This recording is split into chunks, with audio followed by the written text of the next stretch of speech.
بسم الله الرحمن الرحيم. الحمد لله الذي أرسل رسوله بالهدى ودين الحق ليظهره على الدين كله ولو كره الكافرون. أشهد أن لا إله إلا الله وحده لا شريك له، وأشهد أن محمدا عبده ورسوله، صلوات الله وسلامه على هذا النبي الكريم وإمام المتقين وقائد الدعاة المجاهدين وعلى آله وأصحابه أجمعين. اللهم علمنا ما جهلنا وانفعنا بما علمتنا وجعلنا من المخلصين. وصلى الله على سيدنا محمد وعلى آله وبارك وسلم، والحمد لله رب العالمين. أما بعد. Alhamdulillah, terlebih dahulu marilah sama-sama kita menyatakan setinggi-tinggi kesyukuran kehadirat Allah Subhanahu wa taala kerana dengan limpah kurniaannya kita diberi kesempatan, peluang, kesehatan yang baik dan kekuatan dari Allah Subhanahu wa taala. Kita menyambung kembali perbincangan kita berkaitan dengan kitab Penawar Bagi Hati, kitab yang kedua, tajuk yang pertama, tajuk pertama. Tajuk yang pertama muka surat 25, atas sekali muka surat 25, masih lagi dalam tajuk pertama. Tajuk pertama Syarut Ta'am, dipanggil suka makan, suka makan lebih. Cara kita nak mengurangkan makan lebih, itu dalam tasawuf. Adapun dalam fiqh, selagi mana haram, selagi mana halal, betul macam mana, betul selama pun, makan banyak mana pun. Tapi dalam tasawuf dia ada kesan, makan lebih berkesan.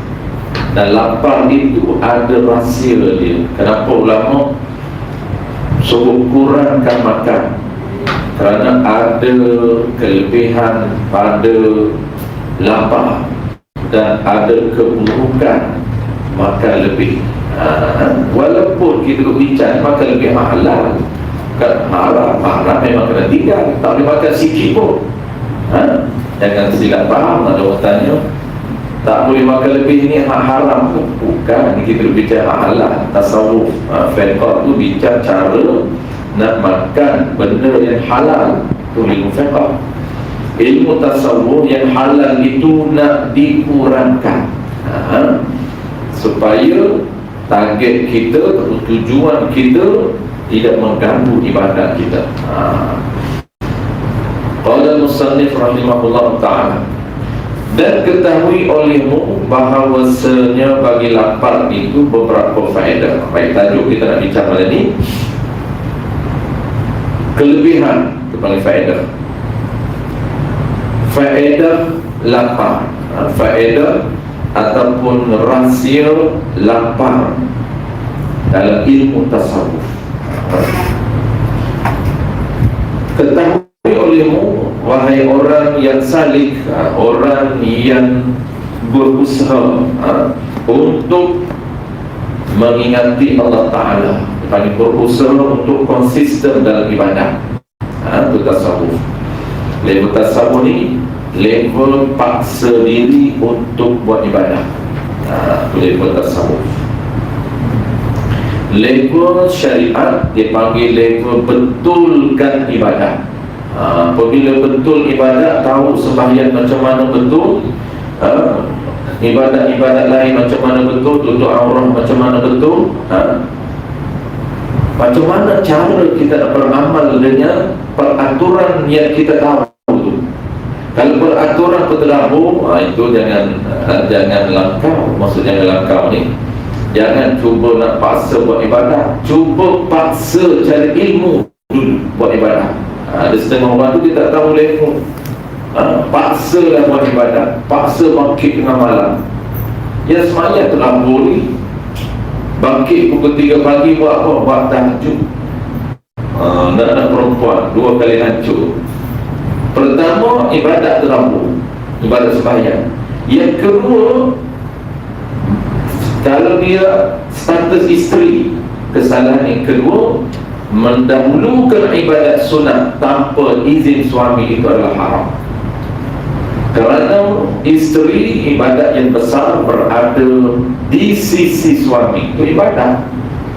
Dia tak tahu ibadat tu di sisi suami itu bangkit tengah malam buat apa? Buat tahajud. Tahajud tu sunat. Duduk di sisi suami dia itu merupakan tanggungjawab isteri dalam mazhab Imam Syafi'i. Duduk je, bukan buat apa pun, tidur lah. Bukan duduk tunggu suami, tidur di sisi suami. Melainkan suami rata tidur kat luar, apa dia tu tidur kat dalam bilik, tidur kat luar. Ataupun isteri dia cakap malam ni nak bangkit tahajud pukul 3, boleh tak? Boleh. Okey, buat tahajud tu sunat. Jadi kena ingat, jangan langkau dia punya sistem dalam agama.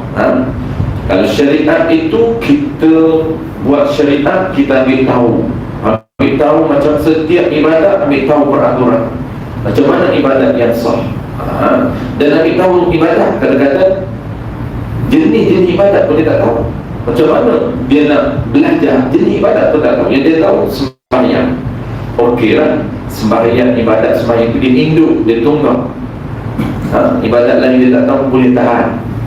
Tapi apabila dia tahu ibadat sembahyang, dia ambil tahu syariat, bagaimana nak sembahyang yang betul. Itu wajib belajar. Ramai orang tak perasan wajib belajar buat sembahyang. Dia ingat belajar cara tak langsung di sekolah tu dah okey. Tak kisahlah belajar tak langsung ke, cara langsung ke, di sekolah ke, di mana, kalau selagi dia tak tahu peraturan yang sebenar, tetap tak lepas tanggungjawab dari Allah Ta'ala. Dia tak tahu basic, macam mana bacaan Fatihah yang sah, macam mana tahiyat yang sah, macam mana duduk tahiyat yang wajib. Duduk yang wajib, baru dia naik level sunat. Nak level sunat duduk tahiyat, tawarruk, duduk istirahat, itu sunat. Tapi kita tahu macam mana cara wajib. Dia belajar macam mana tak kisah, tapi objektif capai itu penting. Maksudnya dia tahu tu pun tidak cara melaksanakan ibadat yang betul. Dia tahu, lepas tanggungjawab dari Allah Ta'ala. Walaupun dia belajar itu peringkat sekolah, tapi ilmu di sekolah itu sampai tua dia boleh buat betul, bukan buat tak betul. Kalau dia tak tahu syarat sah baca Fatihah, dia belajar di sekolah dulu, baca Fatihah 5 tak dengar, itu tak sah. Itu tak capai objektif mendirikan sembahyang dengan betul. Wajib dia belajar. Sebab ada orang tak faham, dia kata saya dah belajar di sekolah dulu, kafar saya dah belajar, naik sekolah menengah belajar lagi, takkan nak belajar lagi dah tua. Dia tak faham. Bukan isu belajar, tapi isu dia tuntutan belajar hingga tahu. Apabila dia tahu basic, baru lepas tanggungjawab belajar. Basic apa dia? Contoh, kalau dia nak takbir, tahu syarat sah takbir. Lafaz yang bernama takbiratul ihram adalah 8 huruf, Allahu Akbar. Mesti tahu macam mana cara sebut yang betul. Kalau sebut Allahu Akbar terlalu tak boleh, tak betul Allahu Akbar. Sebab qaf dengan kaf dia tak tahu, dia bertukar. Apabila kita tanya takbiratul ihram berapa huruf, tak tahu, boleh tahan lagi. Tapi kita tak kenal dia tu, tak tahu berapa huruf. Kita tanya berapa kalimah, tak tahu, boleh tahan lagi. Kita tanya kalau sebut macam mana, huruf tak tahu, kalimah tak sebut macam mana, mula sebut saja, maka terlalu sebutan dia. Status takbiratul ihram dia tidak sah di sisi syarak. Kenapa? Tak sama ataupun tidak mematuhi peruntukan yang ditetapkan oleh syarak. Dia kena tahu Allahu Akbar, walaupun dia tak tahu berapa huruf, dia lupa huruf 9 huruf, 8 huruf, dia lupa, tapi dia sebut jadi Allahu Akbar. Tempat pendek dia tahu di mana, tempat panjang tahu di mana, wajib panjang kat mana, wajib pendek kat dia tahu. Ada tempat wajib pendek, jangan panjang, sikit pun tak panjang. Kalau panjang, harap lagi tidak sah. Ada tempat yang wajib dipendekkan, sedikit pun dipanjang tak dibenarkan sebab wajib pendek. Nampak dia mudah. Kalau nak belajar baru tahu, oh punya payah juga. Memanglah payah sebab pahala itu mahal. Kita buat itu ada bayaran, ada pahala. Maka nak dapat balasan bentuk pahala itu, sudah tentunya memerlukan usaha, pengorbanan dan sebagainya. Dalam agama dia kena ada usaha dan pengorbanan. Baik, kita terus kita punya lekor. Takut kita silap faham. Lekor tasawuf lain, lekor syariah lain. Kita belajar kitab fiqh, bab solat lain. Ini bukan bab solat. Ini kita nak paksa nafsu kita supaya buat ibadat yang betul. Lekor syariah, betulkan ibadat. Jadi kita nak bincang kenapa tajuk yang pertama kurang makan. Apa kaitan dengan agama? Apa kaitan dengan ibadat? Dia ada kaitan langsung dengan ibadat. Kita nak paksa buat ibadat itu kena betulkan, bukan sekadar ibadat betul, tapi betulkan sistem badan kita. Pemakanan kita sebut kena pilih pemakanan yang halal, dan yang halal itu pula kena cuba kurangkan, tak boleh banyak. Kenapa tak boleh banyak? Dia mempengaruhi ibadat. Payah untuk buat ibadat, dia rasa jemu buat ibadat, tak seronok buat ibadat, malah buat ibadat. Berat. Kenapa berat? Kerana makan lebih. Itu rahsia lapar. Ada beberapa rahsia lapar disebut oleh ulama dalam kitab kita ni, Al-Arba'in fi Usuluddin. Ada 6. Qala al-musannif rahimahullah ta'ala. Rahsia lapar ada 4 ke 6? Ada 6 rahsia lapar. Yang pertama, dia kata, ketahuilah olehmu, oleh orang yang berusaha untuk melakukan ibadat ataupun berusaha untuk ingat kepada Allah Ta'ala, bahawasanya bagi lapar itu, yang rahsia lapar itu beberapa faedah, beberapa rahsia. Pertama, setelah daripada rahsia lapar itu, nipis hati. Nipis memang lembut hati. Nipis hati sehingga mendapat ia orang yang beribadat itu akan sedap, ini akan khusyuk mengerjakan ibadat. Baik, yang pertama pelik bahasa dia, bahasa dalam akademik. Bahasa kita ni, rahsia orang yang kurang makan. Kalau tak makan, tapi tak banyak. Rahsia pertama, dia kata lembut hati. Lembut hati ni mudah. Lembut hatinya semudah untuk dia melakukan ibadat sehingga mendapat ia, yani sehingga mendapat ataupun merasakan sedap, merasakan sedap ataupun khusyuk melakukan ibadat. Itu rahsia pertama. Apabila dia kurang makan, Allah anugerah kepada dia kesedapan buat ibadat ataupun khusyuk buat ibadat. Dia khusyuk dulu. Kalau tak khusyuk, jauh untuk sedap. Dia tahap dia. Permulaannya Allah anugerahkan khusyuk dalam buat ibadat. Solat yang khusyuk, zikir yang khusyuk, zikir dia tenang, fokus tenang, zikir. Ibadat tenang. Ibadat apa namanya? Solat khusyuk. Itu pertama. Khusyuk ada maksud apa ni? Khusyuk ni ada dua dalam fiqh, kita belajar. Dalam khusyuk ni dalam bidang fiqh. Pertamanya khusyuk anggota. Ni anggota ketika dia buat ibadat, dia kena tahu hukum bergerak. Dia khusyuk ni tetap anggota zahir, tidak bergerak melainkan pergerakan yang disuruh oleh Allah Ta'ala.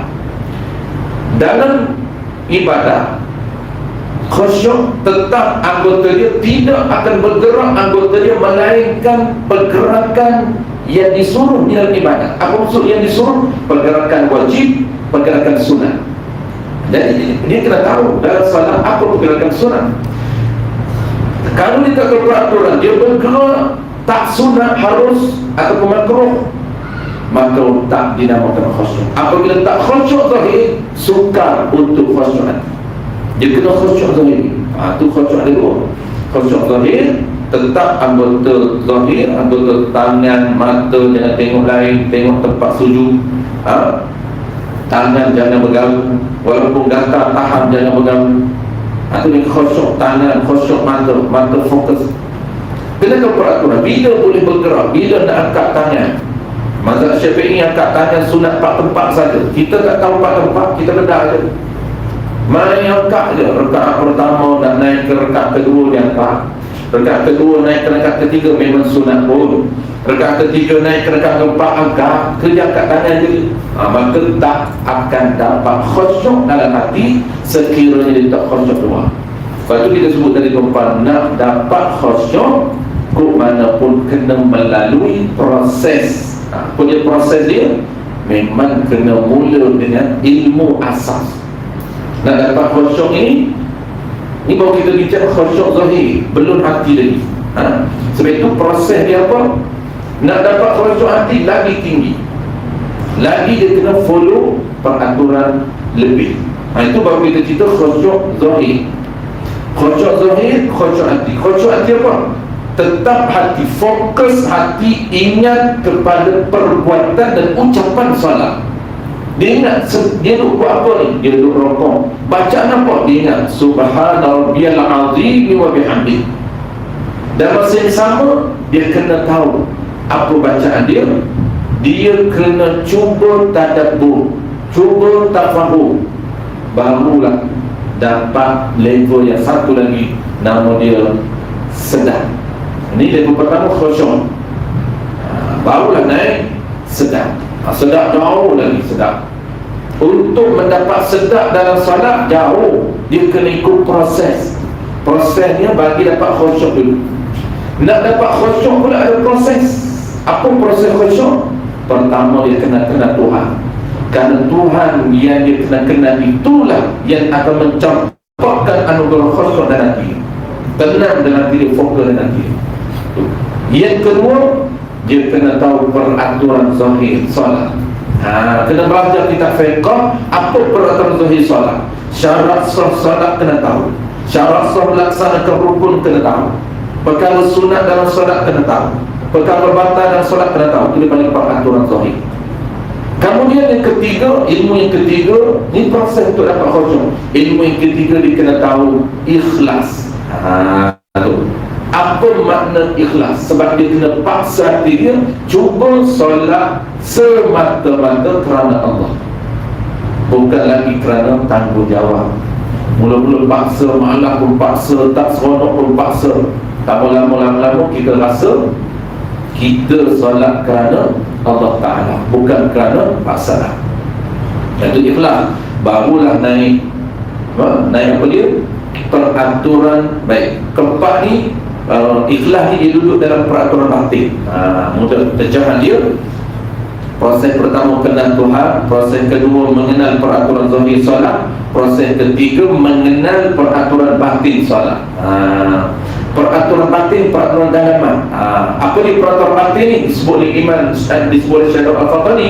Pertamanya ikhlas. Tu peraturan batin, semua bincang hati. Yang kedua barulah bincang khusyuk. Pertama ikhlas, yang kedua khusyuk, yang ketiga barulah bincang tafahum. Tafahum itu mana? Faham yang kita sebut dalam solat. Tadabbur, kita faham, cuba kita teliti, cuba kita fokus lagi apa yang kita faham itu. Itu dipanggil tadabbur. Barulah dia panggil menunggu untuk Allah anugerah kepada kita. Anugerah apa? Anugerah khusyuk, zaud dan juga sedar. Itu dia panggil proses dia. Baik.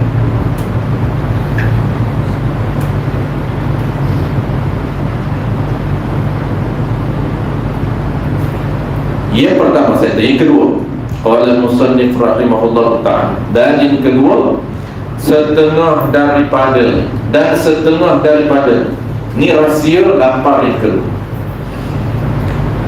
Cerdik hati. Cerdik hati kerana kenyang itu mensebabkan bodoh. Apa makna cerdik hati? Rasa yang kedua ni dia panggil tajam pemikiran. Dia panggil tajam pemikiran, ataupun dia panggil idea yang bernas. Orang yang lapar selalu ni Allah mudah campurkan idea yang bagus, dan pemikiran ni kita panggil pemikiran tajam, maksud idea yang bagus. Itu kena lapar. Dan kenyang itu, kenapa dia kata kenyang itu tak datang idea? Kenyang itu dia kata salah satu punca malas, itu dia kata bodoh, malas untuk mencari ilmu dan akhirnya berada dalam kebodohan. Itu dia cerita mereka. Dia kata kenyang itu, kerana kenyang itu mensebabkan bodoh, maksud punca kepada bodoh. Kenapa punca bodoh? Kenapa yang bodoh? Maksud dia kenyang itu menyebabkan malas untuk mencari ilmu dan akhirnya membawa kepada kebodohan. Dan yang ketiga, dan setengah daripada rahsia lapar boleh memecahkan keinginan. Memecah maksudnya melemahkan keinginan mengerjakan maksiat. Maksud dia melemahkan keinginan nafsu untuk melakukan maksiat. Apabila kita lapar, maka kekuatan nafsu dia kurang untuk mengerjakan maksiat. Tak kisahlah maksiat apa pun dia umum. Kekuatan kita untuk melakukan perkara jahat itu dia berkurang sebab dia letih, dia lapar. Sebab tu puasa ni dia letih, ngumpat tak larang, ketidak sembah kencang. Apabila lapar tu tak kencang mana sembah tu, kurang sedikit. Itu rasa lapar. Dan lagi nombor 3 tadi, dan mengerasi atas nafsu yang sangat menyuruh dengan kejahatan. Mengerasi dan mengalahkan nafsu yang sangat menyuruh melakukan kejahatan. Itu dia panggil nafsu yang paling bawah, amarah bisu. Itu nafsu paling bawah. Dia dalam kitab tasawuf, dia memperkenalkan kepada kita tahap nafsu. Nafsu ada satunya, ketujuh tahap dia. Paling bawah sekali, paling jahat sekali ialah nafsu amarah bisu. Keinginan dalam diri kita, keinginan diri kita sentiasa mendetikkan idea dalam diri kita buat benda yang tak betul. Tak kisahlah, dia tak kisah, dia betul je. Walaupun dia ada ilmu tak mampu nak menahan dia. Ilmu tak mampu untuk membuat keputusan terhadap diri dia. Dipanggil apa? Sebab kekuatan nafsu jahat itu menguasai diri dia. Walaupun akal dia ada, ilmu dia ada, tapi tak cukup kuat untuk membuat keputusan yang kuat. Lawan tak boleh, tak boleh lawan. Dia centuh pada jahat, buang. Dia centuh pada jahat, buang. Centuh pada jahat, buang. Kalau orang ada ilmu dan ilmu tu kuat, boleh pandu, boleh buat keputusan, boleh lawan.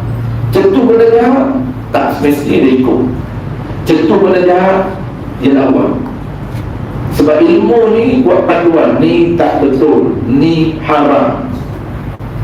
Maka nak buat ke tak buat, tak payah buat. Siapa buat keputusan? Diri kita, akal kita, diri kita. Tu dia bercetuskan benda jahat. Siapa dia? Syaitan. Satu lagi, cetuskan keinginan tu, keinginan untuk melakukan benda jahat. Siapa dia? Nafsu dan syaitan. Gabungan dua unsur dalam diri kita, keinginan daripada nafsu dan juga cetusan idea daripada syaitan. Dua ini hasad, maka menewaskan akal kita. Akal yang lemah, tak cukup kuat, ilmu tak cukup padu, dia tak boleh untuk lawan dua cetusan dalam diri dia, hasutan nafsu, hasutan syaitan.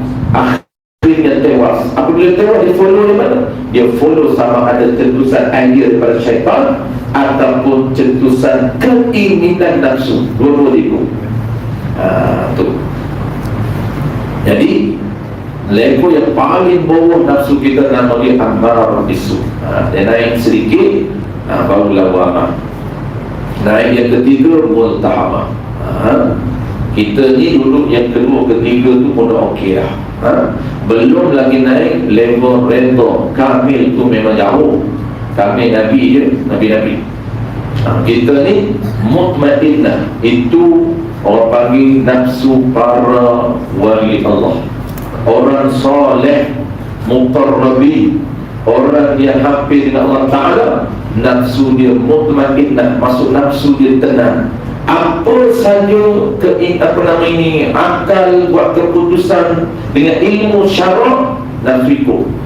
Nafsu tak memberontak sedikit pun. Dia tak akan cakap jemu, tak akan cakap tak seronok, tak cakap malah. Dia tak cakap. Sebab keinginan nafsu, sifat dia, asal dia apa? Benda dia akan mencetuskan dalam idea, dalam minda kita, tak seronok, tak suka, jemu, tak enjoy. Semua itu adalah keinginan yang dicetus oleh nafsu. Malas, mengantuk, letih, semua itu adalah nafsu. Sebab tak kena dengan keinginan dia. Tapi kalau dia kena dengan taste, selera nafsu, tak ada letih. Tak tidur 24 jam pun tak letih. Tak tidur tak apa, sebab kena selera dia. Cuba kita nak mengaji. Saya ustaz 2 hari, ustaz tak tidur, tak ada nak mengaji lah. Tapi kalau kena dengan taste, tak apa. Ada orang 2 hari tak tidur, dia tak boleh makan. Banyak dia makan tak boleh. Aku tak boleh makan tak boleh. 2 hari dah tak tidur, tak larat makan. Tak ada. Sebab makan itu keinginan nafsu. Dia boleh, jangan halang dia. Tak perlu halang pun, sebab itu keinginan. Tetapi kalau nak buat benda baik, benda yang ada pahala, nafsu kenal ini baik, ini ada pahala. Akal bagi panduan kepada nafsu. Tu kan dalam ilmu tasawuf, kalau kita kenal elemen dalaman kita. Kita kena kenal diri kita. Ni kita isu dia tak kenal diri, itu problem. Diri kita ni ada berapa elemen? Ada roh. Yang kedua dia ada akal. Yang ketiga dia ada nafsu. Yang keempat dia ada syaitan. Dan diri ini syaitan. Yang Allah buat nafsu sebelum syaitan masuk. Nafsu Allah buat ruh, akal. Cuma dia khilaf kalangan ulama di antara ruh dan akal. Hati, ruh, akal, 3 benda ni khilaf ulama. Ada ulama kata ruh, akal, hati benda yang sama. Sebab itu orang campur roh. Akal pun tak ada function, tak ada fikir akal. Ada ulama kata ruh, hati, akal pun benda yang sama. Allah kata beza, nisbah dia beza, hakikat benda sama. Akal ini Allah kata cipta untuk apa? Cipta untuk menilai suatu benda. Sebab itu orang tak ada akal, tak ada syariat. Tak perlu dia buat syariat. Tidak ada kaitan dan hubungan langsung dengan syariat. Sebab akal tidak ada. Walaupun dia ruh ada, itu ini sebab berbeza. Jadi kita kena kenal diri kita, hakikat diri yang sebenar itu ruh. Ruh diri kita. Sebab itu apabila Allah Ta'ala asingkan jasad dengan ruh, yang hidup adalah ruh. Yang hidup adalah ruh. Jadi dalam ruh itu, untuk mengganggu ruh itu, apa dia? Untuk menhalang ruh daripada dia baik, untuk menhalang ruh daripada buat ibadah. untuk menahan diri daripada buat ibadah, syaitan dan nafsu. Untuk kita kena syaitan dan nafsu. Dan untuk lawan dua ni perlu kepada apa? Dia perlu kepada ilmu syarah. Ilmu syarah baru boleh pandu nafsu, baru boleh lawan syaitan, boleh pandu nafsu. Nafsu kalau pandu, kita pimpin dia, dia boleh jadi elok. Apabila dia kuat, dia elok, maka syaitan tak mampu nak ganggu. Itu ya. Rahsia yang ketiga, rahsia ketiga tadi, melemahkan keinginan untuk melakukan maksiat dan mengalahkan nafsu yang sangat menyuruh melakukan kejahatan. Apabila kita lapar, maka akhirnya nafsu yang suruh buat jahat banyak tu dia lemah. Nafsu yang selalu suruh buat jahat, dia detik, dia suruh macam mana dia detik tu kita kena kenal. Detik tu kena kenal idea. Idea yang nafsu suruh tengok benda jahat, idea nafsu suruh dengar benda jahat. Kalaulah dia tak tahu langsung, memang dia follow, dia tak akan berlawan pun. Kalau orang ada ilmu syarah, dia lawan. Ni tak boleh ni dengar benda ni haram. Ni tak boleh tengok ni haram. Dia bergelut dengan diri sendiri. Tapi kalau orang tak tahu syariat, akan tidak dibukakan ilmu syariat, tak tahu panduan, memang dia akan follow 100%. Nafsu kata tengok ni, dia pun tengok. Nafsu kata ni, dengar ni, sedap ni, nafsu dia seronok. Sedap ni, enjoy. Ni tengok ni, seronok, dia pun tengok. Bercakap ni, ni sedap ni, bercakap ni, setengah 2 jam pun tak apa, ni tak letih ni. Sembang 2 jam pun tak letih. Tambah hari 3 jam tak apa lagi, hari boleh tambah. Mamak tak tutup kedai mamak 24 jam, jaga bimbang, mamak tak halang. Yang penting 2 jam order lagi. Masuk 3 jam order tambah hari. Mamak jaga bimbang, dia tak halang. Dan syaitan ni, nafsu dia kuat apabila kita bagi dia nak kita bagi, dia layan. Kita layan dia makin kuat, dia makin kuat. Betul, ilmu kita nak halang dia, kita akan belajar akan datang macam mana nak stop. Cara nak lawan nafsu ialah melakukan perkara yang dia tak suka. Jangan follow langsung, itu cara nak lawan dia. Kalau dia suruh dia buat, kita stop tu. Dia panggil menjauhi daripada perkara yang dia suka. Kalau dia bisik, dia lembut, nafsu dia lembut, dia agresif, itu syaitan. Nafsu ni dia lembut, licik, dia detik kat kita, letih. Dia tak kata jangan buat, jangan buat, itu syaitan. Dia kata jangan, itu syaitan. Dia gabung, syaitan kata jangan, nafsu kata tak sedap, gabung tu jadi. Syaitan kata jangan pergi, nafsu kata letih. Dua tu kita layan, betul. Diri kita kata betul, letih, tak payah pergi. Siapa buat keputusan itu? Kita. Tak payah pergi itu kita. Nak pergi ke tempat baik, kita pun buat tak payah pergi. Kenapa? Ambil alasan nafsu, letih. Tak payah tu siapa suggest dia cadangan oleh Syekh. Syekh tahu siapa yang sokong nafsu. Siapa yang buat hakim kita yang hakim. Hakim ni membuat keputusan tak payah pergi surau. Kenapa? Letih. Kalau pergi pun untuk tidur je. Hakim tu adalah kita. Kalau hakim tak dia bagi panduan, teruk. Dia akan buat keputusan mengikut nafsu dan syaitan. Kita tak kenal ni, kita tak boleh beza. Patut detik dalam diri kita tu nafsu ke syaitan. Mula-mula tidur tu kita memang nak bangkit pukul 5 lah, ada nak bangkit 4.30 ni. Mula lah ni. Tuan-tuan tak apa, tuan-tuan ni cakap je pukul 5, terus pukul 5 auto. Saya ni cerita diri saya. Kalau saya kata malam ni nampak awal sikit, malam ni 4.30 4.30 dia bangkit lah. Sebab lonceng, jangan dengar. Kita ni level saya kena pakai lonceng. Level orang power ni dah. dia berinteraksi dengan lidah tak pukul 4.30. Oh, tunggu dia dah 4.30. Tapi pas sengaja pas petang.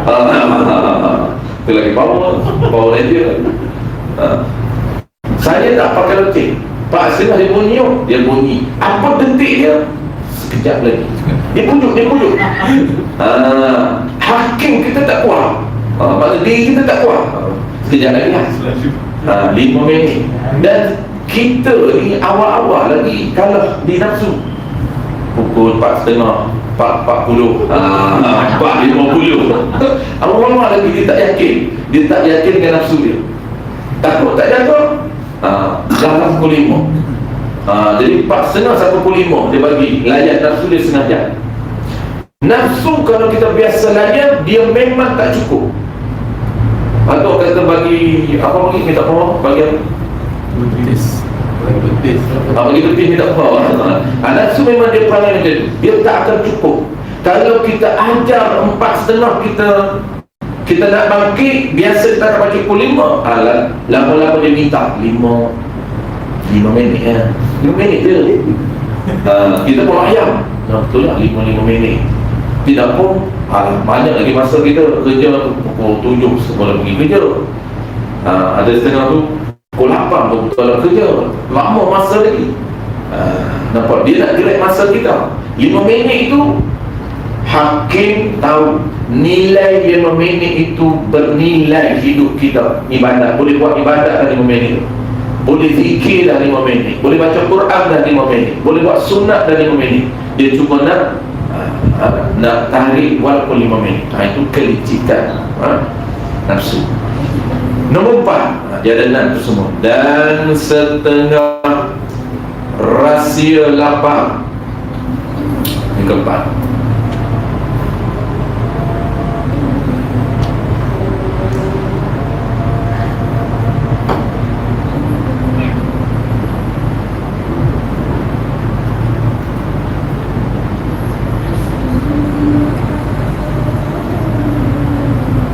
dan setengah daripadanya ringan tubuh bagi sembahyang tahajud.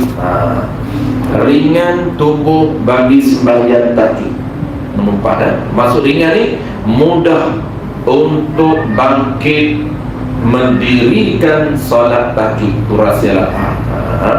Udah lapar dia tidur tak lena. Tidur tak lena lapar. Itu yang keempat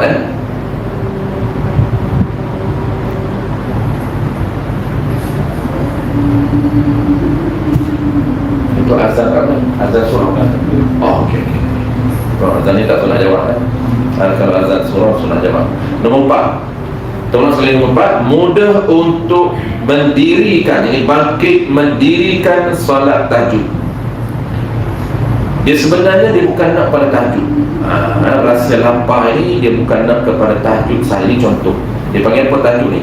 Dia panggil nak menunjukkan, dia sebut khas. Tahajud ni disebut khusus, menunjukkan antara pahala besar nisbah waktu. Dia bukan nisbah tahajud solat, nisbah waktu. Nisbah waktu yang terbaik adalah 1/3 malam. Buatlah apa pun, buatlah sunat apa pun. Nak bangkit waktu tu, nak buat qada fardu lagi besar pahala ni.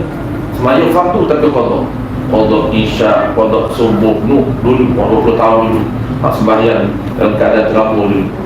Sembahyang telinga tak dengar, bukan telinga dia bergerak, ucapan solat dia tu telinga dia pun tak dengar. Maka dia kena qada. Mazhab Syafi'i ni ikut mazhab lain. Mazhab Syafi'i kena qada. Bila dia nak qada, waktu pahala bonusnya ialah salah satu tempat dia dan waktu dia 1/3 malam. Lepas daripada pukul 2, pukul 3 ke atas. Jadi kata nak mudah untuk bangkitnya, kena kurangkan makan supaya mudah kita bangkit malam. Jadi di sini dia sebut solat tahajud ni dia panggil dia menyebut khusus itu untuk menunjukkan antara pahala besar nisbah waktu. Antara pahala besar mendirikan ibadat pada waktu malam. Dan kita tolong duduk bangkit buat tahajud je. Dia nampak tahajud tu pahala besar. Bukan tahajud tu, waktu, nisbah waktu. Dan umum. Dan dia kata ni umum.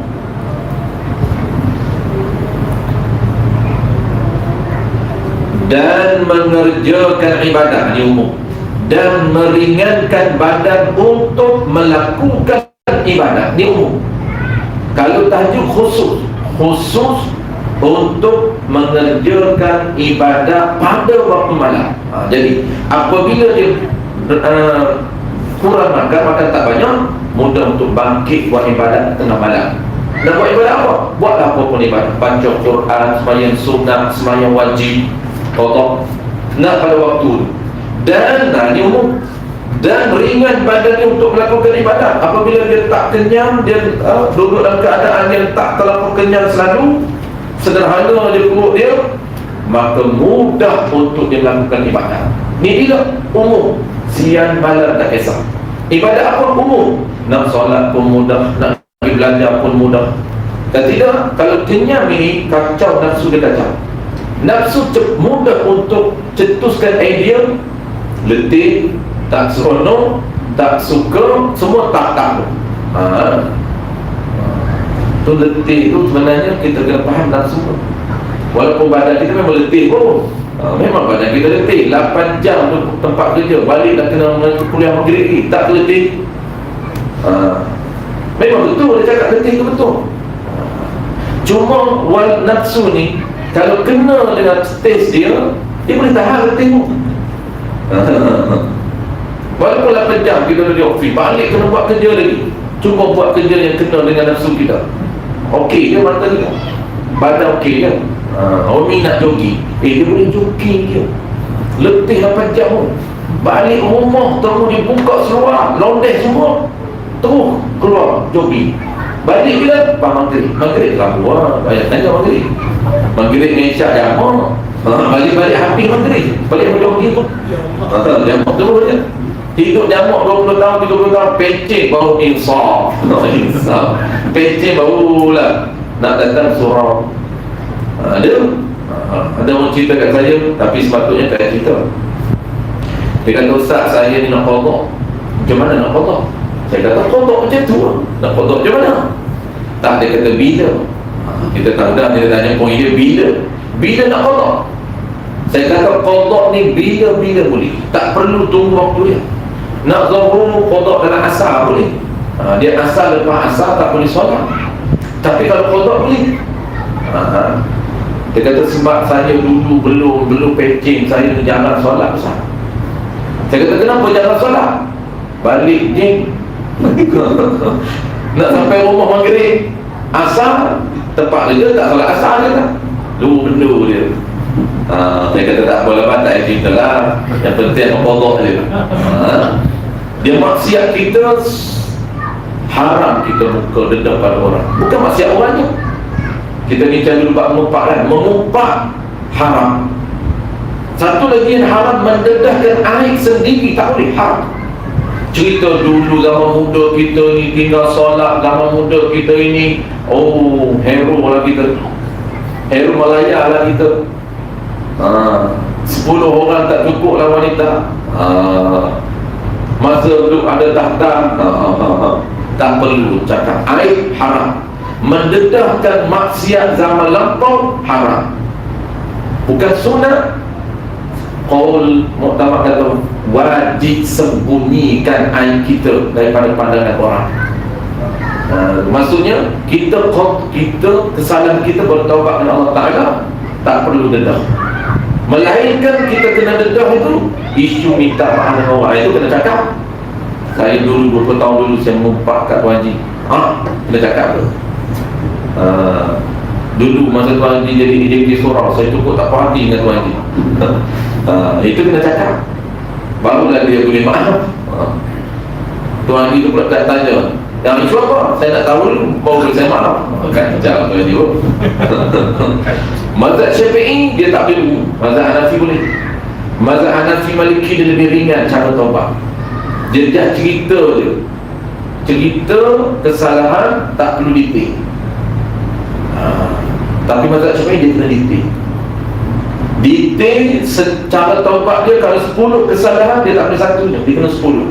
Mazhab Syafi'i kalau 10 dia tak boleh combine. Kalau 10 kesalahan kena 10. Cara minta maaf pula kena cerita. Mazhab Syafi'i kena cerita. Kalau dia tak perlu, tak tanya, baru tak apa. Kita cerita, saya ni ada kesalahan dengan Tuan Haji ni, saya mengumpat. Tak apa lah, Tuan Haji pun tak tanya, tak apa lah, saya maafkan. Mudah. Habis yang terakhir, yang ke-6. Yang kelima dulu, yang kelima dan 6 semua. Qala al-musannif rahimahullahu ta'ala. Dan yang kelima,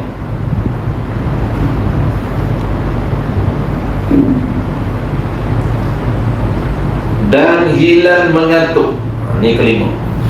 Dan rahsia lapar yang kelima, hilang mengantuk yang menegah ia daripada ibadah.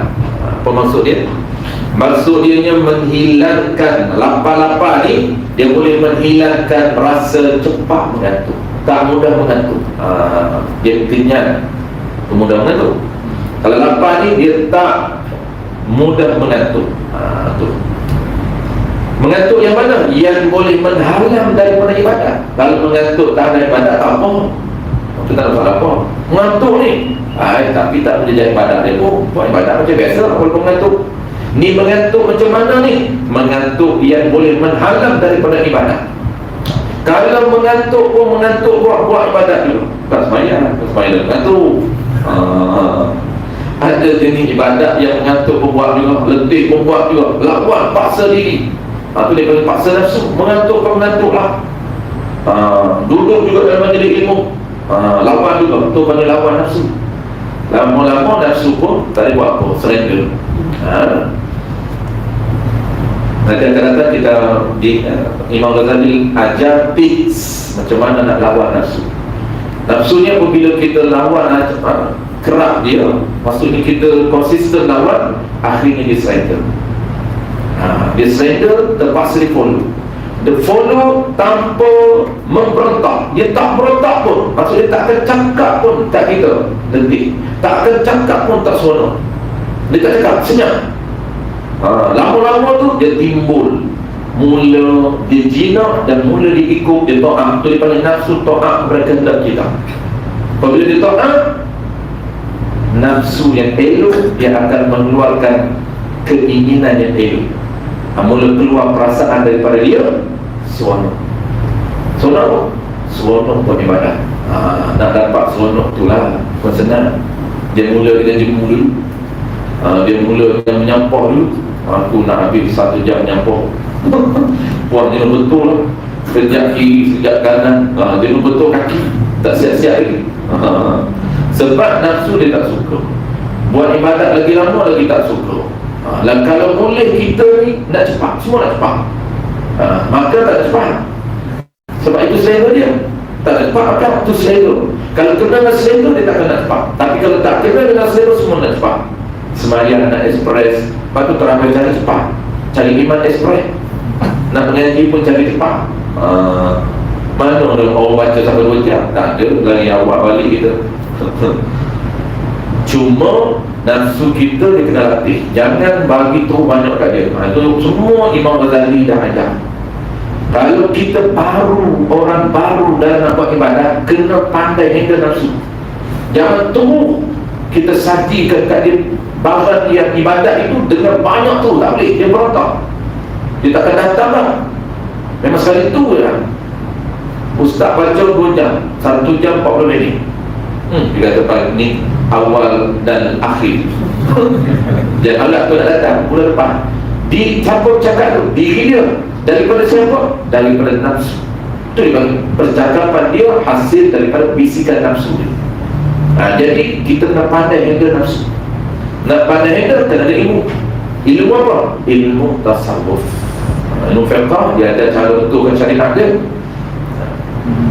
Itu dia panggil hilang rasa mengantuk. Dan yang terakhir yang kena, dan setengah daripadanya memada dengan sedikit daripada harta dunia. Memada dengan sedikit daripada harta dunia. Apa maksud dia? Merasa cukup atau memada, merasa cukup walaupun hanya memiliki harta yang sedikit untuk dirinya. Untuk diri dia. Ada pun mencari harta banyak untuk kebaikan orang lain tidak dihalang, bahkan disuruh disyarat. Cari harta banyak untuk kebaikan orang. Sebab apa? Pahala. Jangan cari harta banyak untuk kebaikan diri sendiri, itu tak ada pahala. Cari harta banyak tapi ingat untuk kebaikan orang. Maksud untuk diri sendiri itu simpan sikit. Pak mati pun orang yang tak guna. Dapat anak-anak. Anak-anak belum tentu dia tolong buat kebaikan untuk kita. Jadi sebelum mati, gunakan kebaikan dan harta yang ada pada kita. Tu dia panggil merasa cukup walaupun hanya memiliki harta yang sedikit. Itu dipanggil lapar. Dan sikit kepada sikit jadi kita ambilkan rahsia keburukan kenyang, sebab dia ada kaitan. Dia ada kaitan. Adapun kenyang itu, maka ada padanya pada kenyang itu beberapa kebinasaan. Jadi lebih kurang dia. Jadi tadi rasa lapar, jadi keburukan kenyang. Kita habiskan. Yang pertama, dia ada 5 keburukan. Pertamanya, ketiadaan sedap mengerjakan ibadah. Itu kita nak baca juga sebab dia sama, tak perlu detailkan. Apa maksud pertama? Hilang perasaan sedap melakukan ibadah. Sebab kenyang ni dia letih. Apabila letih ni dia hilang, tak tu khusyuk hilang. Khusyuk hilang. Apabila khusyuk hilang, maka jauh lah untuk merasakan sedap dalam ibadah. Sedap tu anugerah Allah Ta'ala. Yang kedua, keduanya menambah keinginan nafsu. Apabila kenyang, dia bertambah kuat nafsu kita. Bertambah kuat keinginan kepada dunia, kepada perkara-perkara dunia. Apabila kita kuat, maka dia akan kuatlah keinginan kita. Cegah kita kuat. Ketiga, ketiadaan kasihan akan orang miskin. Dia tidak mudah simpati dengan orang miskin. Orang minta sedekah pun dia halau macam tu. Dia perasaan dia tu sukar ataupun payah untuk dia rasa lembut, untuk dia rasa kesian dan simpati kepada orang miskin, sebab dia tak pernah lapar. Tak pernah lapar. Dia panggil hilang perasaan simpati terhadap orang miskin. Itu nombor 3. Dan nombor 4, qala al-musannif rahimahullahu ta'ala, keempat,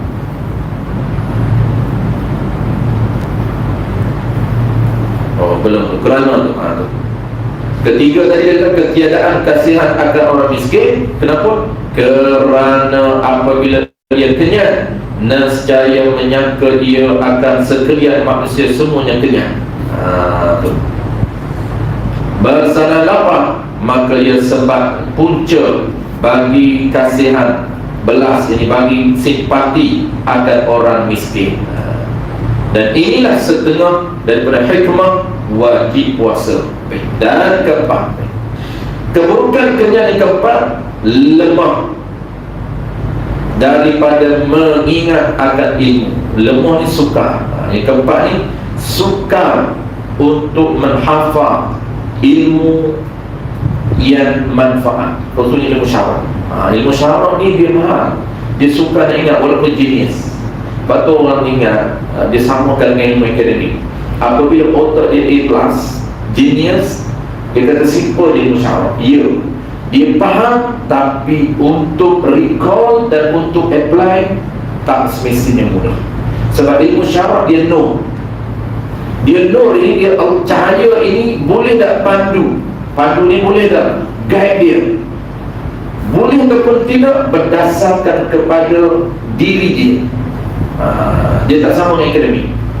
Kalau diri dia ni betul, hati dia betul dengan Allah Ta'ala, maka Allah beri kekuatan untuk dia ingat dan beramal. Kadang-kadang dia ingat, tapi nak amal tidak ada kekuatan. Apatah lagi nak apa nama ni, tak ingat lagi tak boleh amal. Ingat satu, kekuatan nak buat tu satu. Mana ingat ni faham lah. Faham tu satu, untuk beramal dengan ilmu yang dia faham, itu kekuatan yang Allah bagi. Kepahaman pun sama, Allah yang bagi kepahaman. Kita usaha saja, usaha kita pun nisbah je kita, Allah Ta'ala yang gerakkan.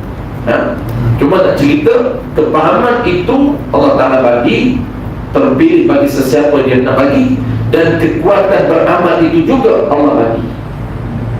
Jadi lapar ini, kenyang ini, dia suka untuk kita ingat ilmu. Suka.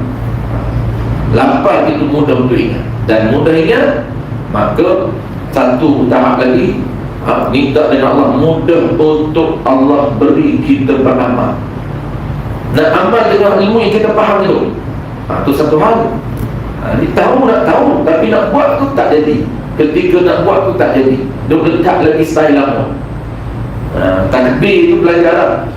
Tahap takbir ni sunnah, tahap ni afdal. Tapi ketika takbir Allah Akbar, gaya lama, gaya rupa tahun dulu. Nak buat cara cantik ikut ilmu tu bukan senang. Itu rahsia lapar. Dan yang keberapa? Seterusnya, yang keempat, lebih daripada suka untuk mengingatkan ilmu yang memberi manfaat. Dan kelimanya bahawasanya orang yang sempurna iman itu pergi datang ia kepada masjid. Ini kesan maka kenyang. Dan orang yang banyak kenyang itu lagi datang ia kepada jamban. Maksudnya berulang kali ke jamban. Dia kata kenyang, keburukan kenyang yang kelima, sentiasa berulang kali ke tandas. Maksudnya apa? Kerja kecil baik aja. Ilmu tasawuf, kenapa dia nilai sampai tahap tu? Kerana ilmu tasawuf dia nilai dari sudut masa kita. Masa sangat berharga. Masa habis ke tandas 30 minit. Sekali masuk tandas. Kalau satu hari 2 kali tandas sejam. Satu hari sejam umur dia duduk tandas. Contoh, kalau dia hidup 60 tahun, cuba darah berapa usia dia dihabiskan dalam tandas. Sedangkan 1 jam itu ulama tasawuf melihat nilai yang dia boleh buat. Tu kita jangan pelik. Kenapa jangan kira sama dengan tandas?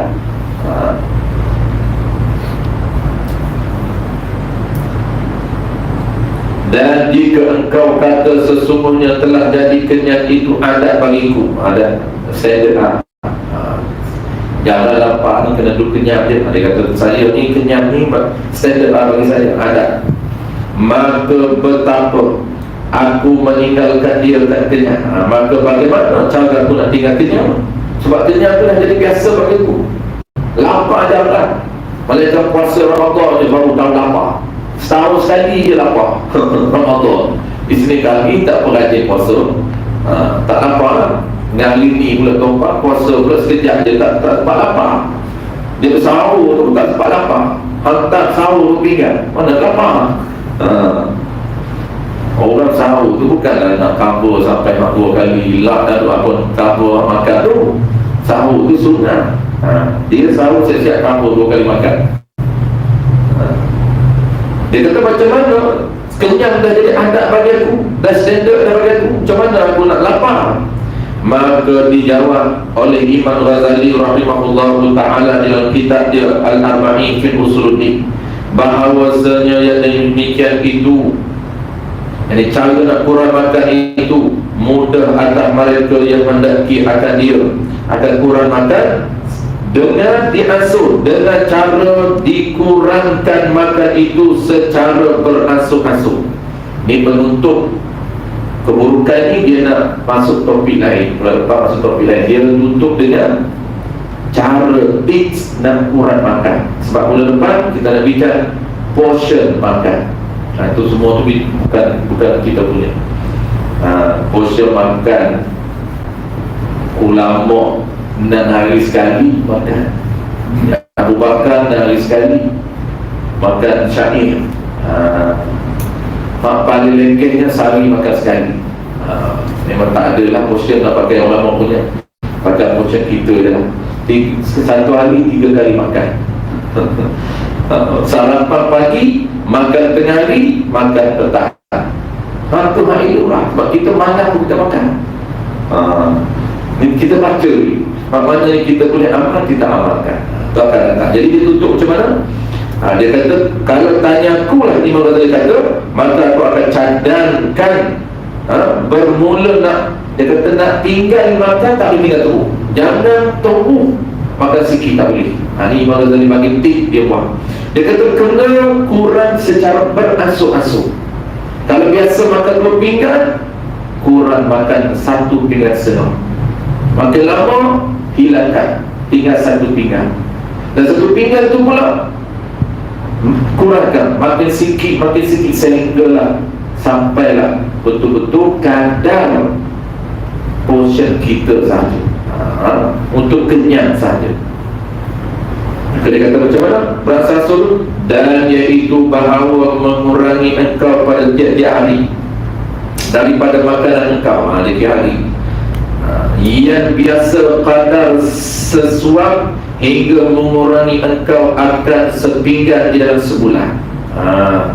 Dia kata dalam satu hari itu kita kurang dulu kadar, bukan bilangan tu. Kalau kita makan 3 kali, kekalkan 3 kali. Cuma saiz dia tu, saiz pinggan itu, 3 kali makan, 1 kali makan cuma kurangkan sedikit saiz. Tu. Sehingga sebulan itu dia kata kita dah boleh kurangkan. Imam Ghazali kata sepinggan dalam sebulan, kumpul-kumpul sikit sehari 3 kali itu kita kumpul. Maka tiada nyata, tiada sedar. Ternyata itu sedar, kita tak sedar. Nafsu kita bekas ini kesan mengurangkan itu pada diri engkau pun tak sedar. Rupanya dah makan sikit dah sekarang. Tu. Dan jadilah mensedikitkan ibadat engkau. Maka jadilah, dia kata makanan sedikit itu biasa bagi engkau. Baik, insyaAllah kita sambung ke datang. Dan ketahui olehmu bahasanya mensedikitkan makan itu 3 makan, 3 martabat. Kita akan bicara datang. Ada martabat orang yang paling tinggi, itu martabat siddiqin. Ini paling tinggi, kita tak mampu lah. Dia makan secara hidup dia, itu tak mampu kita buat. Level kedua, makan sekadar 1/2 cukup, lebih kurang. Kadang-kadang kita lihat macam mana 1/2 ni portion, kita dapat saiz makanan sehari. Barulah kita tengok para ulama kita ada makan dan hari 1 kali dia makan. Abu Bakar, Omar, tapi tak kuat dia. Omar kuat, makan tak kuat. Kita makan kuat, tapi tak kuat. Itu problem. Jadi Omar memang tangkap saja, tenaga kuat, makan tak kuat. Dan nak bakar terkena makan seminggu sekali. Makan syair tu, makan nasi. Kalau kita nasi lah dia syair, air memang makan air. Ini makanan dia mengenyang dia bagi. Wallahu a'lam. Bismillahirrahmanirrahim. Alhamdulillahirabbil alamin. Wassalatu wassalamu ala asyrafil anbiya'i wal mursalin wa ala alihi wa ashabihi ajma'in. Allahumma faqihna fid din wa 'allimna at-ta'wil waj'alna minal 'ulama'i al-'amilin waj'alna minal mukhlisin. Wa sallallahu ala sayyidina Muhammad wa ala alihi wa sallam. Walhamdulillahirabbil alamin.